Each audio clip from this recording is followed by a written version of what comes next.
We've been here for a week. We can't complain. It seems like there's a new business on Main Street pretty much every day, which is really, really encouraging. A web development company, a restaurant centered around fried chicken and champagne, and a boutique bowling alley.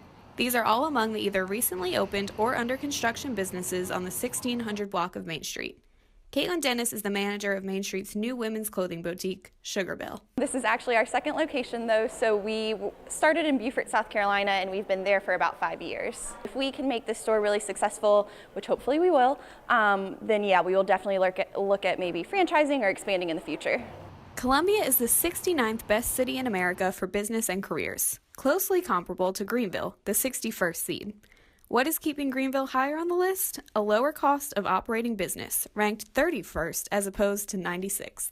Despite the costs, what used to be considered a 9-to-5 downtown is now rapidly transforming into a day and night destination for shopping, dining, and entertainment. I've basically been in Columbia, South Carolina all my life.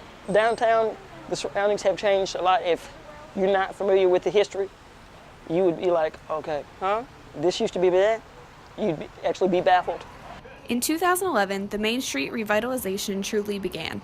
That year, the Soda City Market started, Mass General Store opened, with 50 more retailers doing the same in the years since, and Cowboy Brazilian Steakhouse opened, with 20 more restaurants following in its footsteps.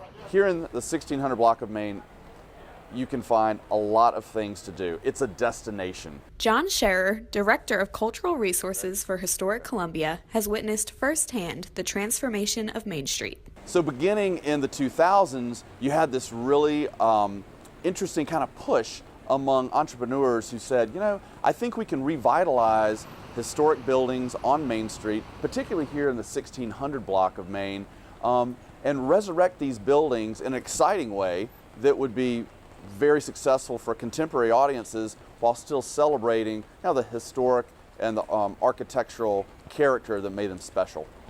With businesses like The Grand, the boutique bowling alley, keeping the same name as the business that stood in its place during Main Street's original revitalization after the 1865 burning, there is no shortage of historic celebration on the new Main Street. For Carolina Insider, I'm Amanda Sharp.